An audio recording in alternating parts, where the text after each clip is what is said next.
Chicos, ¿qué tal? ¿Cómo están? Bienvenidos a lo que es la temática. Hoy vamos a ver lo que es el tema de cirrosis hepática, ¿correcto?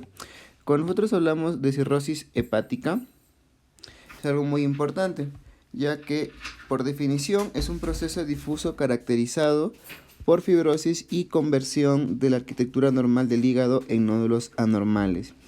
Básicamente lo que quiero que recuerdes en la definición de cirrosis hepática es lo que es una fibrosis más nódulos irregulares.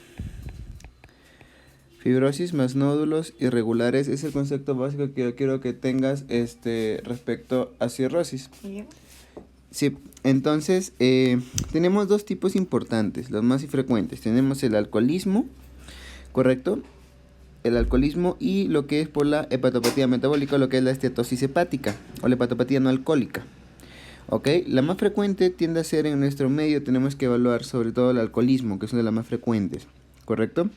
¿Cuál es la diferencia? ¿Cuál es la importancia? Es que básicamente la que es por alcoholismo no es no reversible y la que es por estetosis hepática es reversible teóricamente, ¿ya? Cirrosis no es lo mismo que cáncer, tienen conceptos totalmente diferentes, es algo que quiero que entiendas. Entonces, recordando un poco arquitectura, nosotros vamos a encontrar acá lo que son las famosas, vamos a encontrar acá en el espacio de Dice, lo que son las células estrelladas.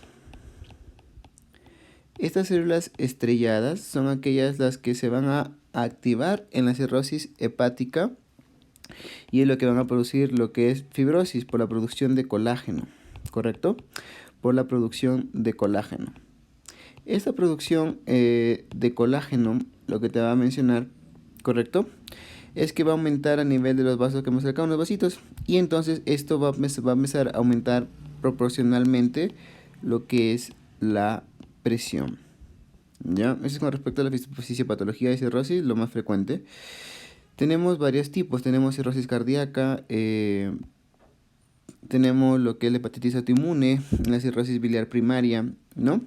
Fibrosis quística, enfermedad de Wilson, déficit de alfa-1 antitripsina. Recordar que nosotros hablamos de hepatopatías, si nosotros hablamos de hepatitis autoinmune, tienes que encontrar lo que es el anticuerpo músculo liso, ¿no? Y que vamos a ver posteriormente, a grosso modo. En realidad, cirrosis es un tema muy extenso, vamos a ser lo más conciso posibles. Y aquí tenemos lo que es déficit de alfa-antitripsina, que recuerda hay una enfermedad también que genéticamente, que cuando hay déficit de esta enzima se manifiesta, que es el EPOC también. Recuerda que siempre te digo, siempre trata de relacionar todos los conceptos. Ahora, nosotros tenemos un tipo de escala, que es la escala de Metavir, que nos gradúan en 4 estadios según el tipo de fibrosis. Un Metavir o F0 es que no hay fibrosis, ¿correcto? Una fibrosis portal sin sectos es un F1, una fibrosis portal con pocos sectos F2, fibrosis portal con numerosos sectos sin cirrosis es F3 y F4 es cuando hay cirrosis, que quiere decir fibrosis más nódulos, ¿correcto? Cuando digan la palabra nódulos, cuando digan la palabra nódulos, yo quiero que recuerdes que tienen los micronodulares y los macronodulares. Los micro y los macro. Los micros son menor de 3 milímetros y los macros son mayor de 3 milímetros. Es importante porque hay etiologías que se relacionan bastante con los micros, como por lo que es la estatosis hepática, el alcoholismo, perdón, y los macros que se relacionan con lo que son infecciones virales. Básicamente las hepatitis virales son también una cosa muy frecuente, ¿ya? Recuerda que la más frecuente tienes B y C. Hay datos conceptos que debes recordar. La más frecuente es la B, sí, pero la que tiene mayor tendencia a la cronicidad es la hepatitis tipo C, ¿ya? Es la hepatitis tipo C, ¿correcto? Un dato que requiero que recuerdes también es que cuando tenga enfermedad de Wilson tiene lo que son los famosos anillos, ¿no? Así que vamos a pasar a la siguiente. En los tipos de cirrosis, nosotros tenemos dado por alcohol, virales, cirrosis biliar primaria y autoinmunes y lo que es estetosis hepática. El alcohol lo que va a generar a nivel del hígado es básicamente aumentar las reacciones catabólicas de especies reactivas de oxígeno y que este mecanismo es un proceso muy reactivo, pero que si se presenta todos los días constantemente en el alcoholismo desarrolla lo que es la cirrosis. Básicamente se cree que se tiene que consumir aproximadamente entre 20 miligramos diarios de alcohol por 20 años para desarrollar una cirrosis por alcoholismo. La viral, como te mencionaba, tiene lo que es la hepatitis B y tiene lo que es la hepatitis C. La más frecuente es la B, pero la que tiene mayor a la cronicidad es la hepatitis C, ¿correcto? Ahora tenemos lo que es la cirrosis biliar primaria. Esta es muy característica en mujeres de lo que son de mediana edad, de 30 a 40 años. Tienen un anticuerpo muy importante y muy específico. También va a presentar lo que es el anti-DNA mitocondrial característico y también hay lo que es aumento de vitamina A, nunca te olvides. Y lo que es la hepatitis autoinmune se encuentra con lo que es el anticuerpo antimúsculo liso, que es una pregunta muy característica con respecto a cirrosis, ¿correcto? Ahora, con respecto al diagnóstico, tienes que recordar que nosotros vamos a ver antígenos S, anticuerpos S, acá, antígeno S, que significa antígeno en superficie, que es cuando hay una infección activa. Anticuerpo contra el antígeno S es cuando ya ha sido curado, en teoría. El core, que nos va a evaluar si es M o si es G.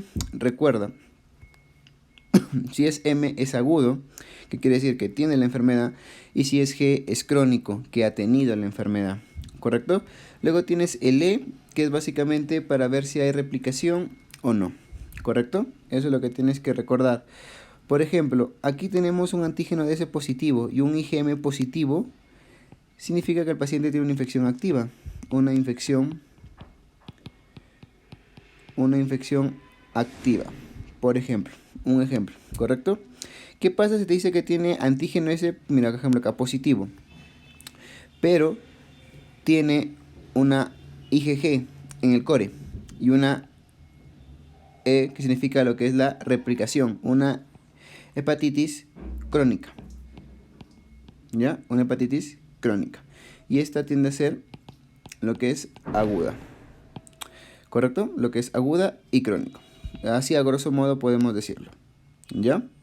Entonces, cuando nosotros continuamos, tenemos lo que es ver sobre cuando hay compensaciones y cuando hay descompensaciones. Cuando hay compensaciones, no hay clínica. Cuando ya empieza a haber descompensaciones es cuando ya se empiezan todas las complicaciones de la cirrosis, ¿correcto? Todas las complicaciones de la cirrosis. Por ejemplo, nosotros tenemos la activación de vasoreceptores cuando hay un desbalance vascular. Este va a activar los sistemas compensatorios.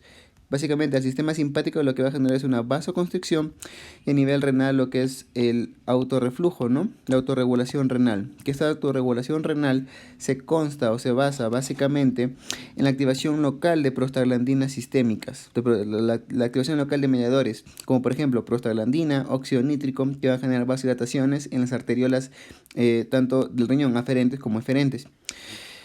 Y básicamente va a haber una reabsorción aumentada de sodio para compensar lo que es el espacio, la fuga del espacio vascular. En grosso modo lo que es la compensación. En cambio, en la descompensación, cuando hay descompensación, quiero que recuerdes, mira, hay un shunt portosistémico, ya por la hipertensión portal.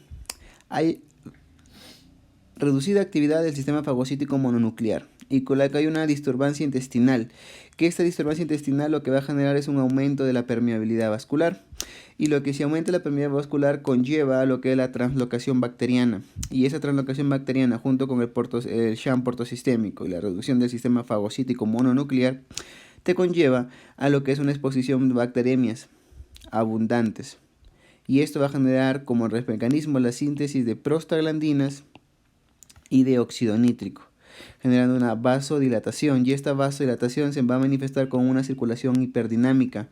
¿Qué quiere decir esto? Que va a aumentar lo que es la presión, lo que es a nivel volumen cardíaco, y va a disminuir lo que es la resistencia vascular sistémica, ¿ya? Y esto va a generar como efecto lo que es la activación de varios receptores y lo que va a generar activación de sistemas como por ejemplo la norepinefrina. En conclusión, cuando hay descompensación se produce toda la clínica característica de un paciente cirrótico. ¿Y qué fármacos son los que ayudan a generar la descompensación en un paciente cirrótico? Los AINES y los pacientes que toman ARA2 son los que descompensan a estos pacientes, básicamente por su mecanismo de acción, ya que recuerda que los AINES disminuyen la prostaglandina y la prostaglandina actúa a nivel de la arteriola eferente, y los ARA por su antagonismo de los receptores de angiotensina 2, que ya como recordarás en fisiología. La hipertensión portal. La hipertensión portal se define como lo que es el gradiente por tocaba. Ojo, hay varios conceptos. El gradiente por tocaba, lo que te estoy mencionando ahorita, mayor de 5 milímetros de mercurio. Eso es, no se puede medir directamente la presión portal, se mide indirectamente gracias a colocar una maquinita por acá, por encima para medir el gradiente por tocaba. La presión directa no se puede utilizar. Dato importante, tenemos 3 tipos de hipertensión portal que te van a preguntar. La prehepática, la intrahepática y la poshepática. La prehepática se caracteriza por la trombosis de la vena porta. La intrahepática se caracteriza por lo que es presinusoidal, que es por la esquistosomiasis por un parásito. La sinusoidal, que es la cirrosis, y la postsinusoidal cuando es enfermedad veno-oclusiva. Como te dije que la cirrosis es la causa más frecuente, si te preguntaran cuál es el tipo de hipertensión portal más frecuente, es la intrahepática de tipo sinusoidal, ¿correcto? Y la poshepática, que es la trombosis de las venas suprahepáticas, que se conoce como síndrome de Buch-Chiari, ¿no? El síndrome de Buch-Chiari, muy característico. Manifestaciones clínicas en un paciente que tenga lo que es cirrosis hepática. Tienes insuficiencia hepática, hiperestrogenismo, hipertensión portal, hiperesplenismo. La insuficiencia hepática se va a manifestar con una ictericia, ¿ya? Con una ictericia. Recuerda que para que haya ictericia tiene que haber más de 5 miligramos por decilitro de bilirrubina total. El hiperestrogenismo se caracteriza básicamente por lo que es un marcado eritema palmar y lo que es ginecomastia. ¿Por qué? Porque recuerda que en el hígado se metabolizan los estrógenos. Si está fallando, aumenta los estrógenos. Por lo tanto, en los varones va a generar ginecomastia. ¿Correcto? Otro síntoma característico, lo que es la famosa cabeza de medusa, que es por una circulación colateral. ¿Ya? La cabeza de medusa. Otra característica clínica, las manchas de Rubric o lo que son las telangiectasias que vas a encontrar en un paciente. Hipertensión portal, que ya te mencionaba por el gradiente por tocaba, mayor de 5 milímetros de mercurio. Y lo que es el hiperesplenismo, que este hiperesplenismo se debe por lo que es por la vasodilatación periférica, que te había mencionado en la descompensación y que como efecto va a generar lo que es disminución del sistema fagocítico retículo endotelial. ¿Ya? Luego aquí están las famosas manchas de Rubric o manchas de telangiectasias, que la característica semiológica muy importante es que desaparecen a la pitopresión. Y aquí tiene los famosos dedos en cuchara, ¿no? Lo que es la coiloniquia. Criterios de Chebostek son muy importantes para que todo cuando veas falla hepática en pacientes varones. Nunca te olvides de estos. No lo confundas con signo de Chebostek, que es para hipocalcemia. Son criterios de Chebostek, ¿ya? Vas a generar lo que es alopecia pero de tipo ginecoide en los varones. Ginecoide.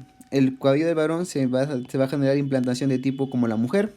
Circulaciones colaterales. Va a haber ascitis y va a haber lo que es ginecomastia. ¿Ya? Va a haber ginecomastia. Son las características de un paciente con cirrosis hepática, los famosos criterios de Chebostek. Ahora vamos a ver a grosso modo lo que son complicaciones. Cuando nosotros hablamos de complicaciones, nosotros tenemos varices esofágica, que es la causa más frecuente de muerte en un paciente con cirrosis. Y acá vienen conceptos muy importantes.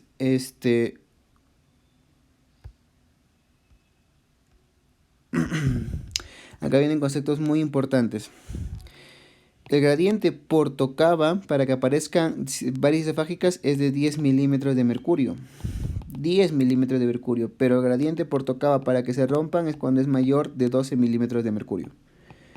¿Ya? Es mayor de 12 milímetros de mercurio. Entonces, la cirrosis, su complicación de la varice esofágica, que es la causa más frecuente de muerte. ¿Ya? Agentes usados para el tratamiento, terlipresina y octeótrides son los de elección. Sin embargo, tienes tratamiento endoscópico, que es la ligadura endoscópica, que es de preferencia más que la escleroterapia, ¿ya? La ligadura es tratamiento endoscópico de preferencia, si te preguntaran.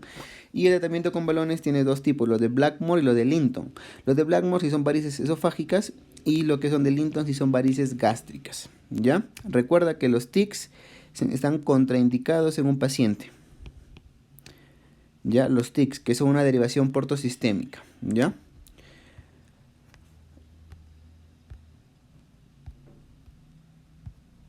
Asitis. Nosotros tenemos asitis, tenemos la leve a moderada, tenemos la asitis refractaria de tensión.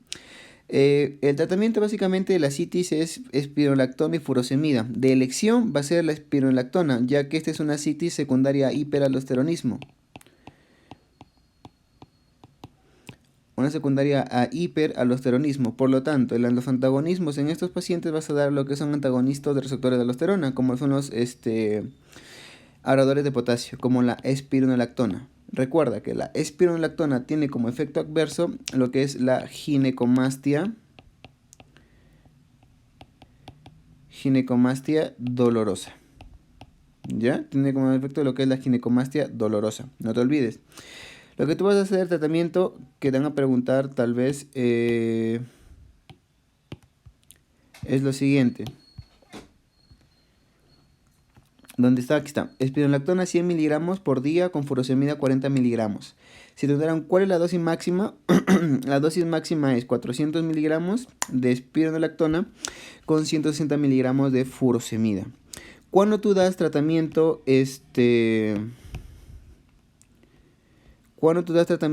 para paracentesis o infusión de albúmina, lo das cuando hay una asitis refractaria o a tensión, ¿ya?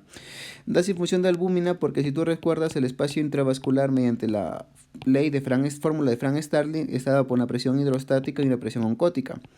El hígado produce la albúmina, que es la proteína gobernante de lo que es la presión oncótica. Entonces, si una falla crónica disminuye, entonces la presión oncótica disminuye, aumentando la probabilidad de extravasación, generando la clínica de asitis. Por ecografía, la asitis se puede diagnosticar a partir de cantidad cuando hay asitis de 100 mililitros. Pero el paciente tiene clínica cuando tiene 1 a 2 litros. ¿Ya?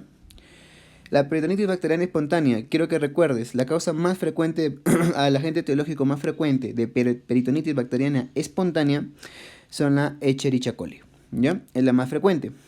Las manifestaciones va a haber dolor abdominal, fiebre y disminución de ruidos hidroaéreos. Porque esto ocurre mediante la hipertensión portal, va a generar lo que es una hipomotilidad intestinal. Esta hipomotilidad intestinal va a generar lo que es un aumento proliferativo de bacterias. A su vez, lo que es un edema de mucosas, va generando lo que es la translocación bacteriana. Y esto genera lo que es una bacteriemia, y lo que quiero que recuerdes es que tienes que distinguirlo básicamente de una peritonitis bacteriana secundaria, en los cuales tú vas a observar que el líquido acítico tiene contenido bilioso, es lo más importante. ¿Tiene contenido bilioso? Si la respuesta es no, tienes que evaluar los siguientes criterios. ¿Cómo está el gradiente de proteínas? Mayor de 1 gramo, la glucosa es menor de 50 mililitros o el LDH es superior al del suero.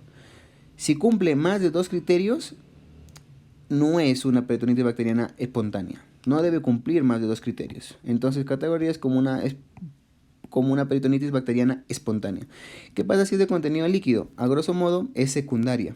¿Y por qué la diferencia entre primaria, espontánea y secundaria? Porque si es primaria, es por un solo patógeno. En cambio, si es secundaria, son 2 patógenos. Entonces, esto tiene tratamiento quirúrgico y esto tiene tratamiento médico. La primera pregunta, ¿contenido bilioso, sí o no? No. Perfecto. ¿Cumple uno de estos 2 criterios? No. Es peritonitis bacteriana espontánea. Si cumple 2, usamos una tomografía para observar. Pero básicamente ya es un indicativo de una peritonitis bacteriana secundaria, que es ya multipatógena. Y este algoritmo muy importante que hacemos mediante paracentesis, que quiero que recuerdes, a grosso modo, cuando hay para que sea peritonitis bacteriana espontánea, tiene que ser mayor de 500 glóbulos blancos, ¿correcto? Tiene que ser mayor de 500 glóbulos blancos y mayor de 250 polimorfonucleares. Eso es lo que quiero que estés recordando, ¿ya? Aquí te dejo este algoritmo para que lo repases con mayor detenimiento en casa. Pero recuerda que hablamos de peritonitis bacteriana espontánea, ¿ok? Nosotros estamos hablando cuando hay mayor de 500 células blancas, glóbulos blancos, y mayor de 250 polimorfonucleares. Eso es lo más importante que quiero que recuerdes. Eso es lo más importante, ¿ya? Y que el gradiente albúmina es mayor de 1.1. Son los 3 datos que yo quiero que recuerdes de todo ese algoritmo, que ahí te lo dejo. Con respecto a la encefalopatía hepática, nosotros tenemos 4 grados. 1, 2, 3, 4, ¿ya? Y lo que vas a hacer es que la cefalopatía 1 y 2 te va a generar lo siguiente. En la cefalopatía hepática el factor tóxico más importante que va a haber lo que es el amoníaco, ¿ya? Porque va a actuar a nivel de los astrocitos protoplasmáticos generando mayor toxicidad, ¿ya? Ya que el amoníaco se produce en el hígado, se metaboliza en el hígado para producir urea mediante el ciclo de Cori. Pero al estar fallado este mecanismo, el hígado aumenta el amoníaco que se va al cerebro generando la toxicidad atravesando lo que son los astrocitos protoplasmáticos. ¿Cuál es el factor desencadenante más importante acá? Hemorragia digestiva alta por varices esofágicas. Tienes 4 tipos de grados de cefalopatía hepática. Para que nunca te olvides, el 4 es en coma. Es un paciente que está comatoso, ¿ya? El 1, cambios de personalidad. Cambios de personalidad, básicamente. En 2 y en 3 va a haber asterixis, ¿no? El famoso flapping. ¿Ya? Aquí va a haber lo que es ya irritabilidad. Va a haber cierto letargo.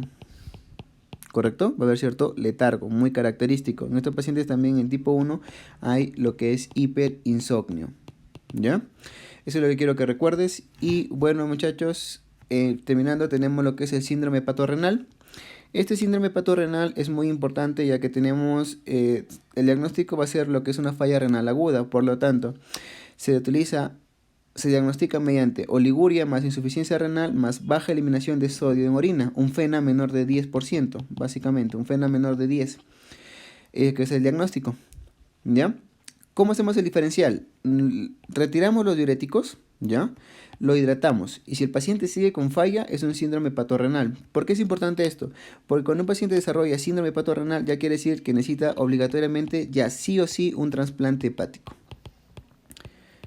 Un trasplante hepático. Y ese trasplante hepático nosotros lo medimos mediante dos scores.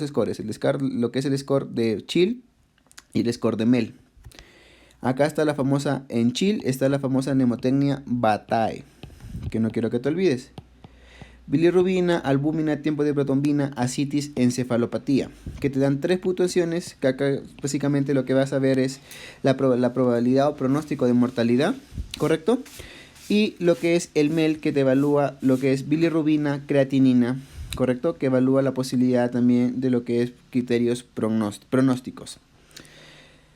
Un Chill B en adelante, 9 puntos, es candidato para trasplante. Eso es lo que te van a preguntar, ¿ya? Un Chill B 9 es candidato para trasplante.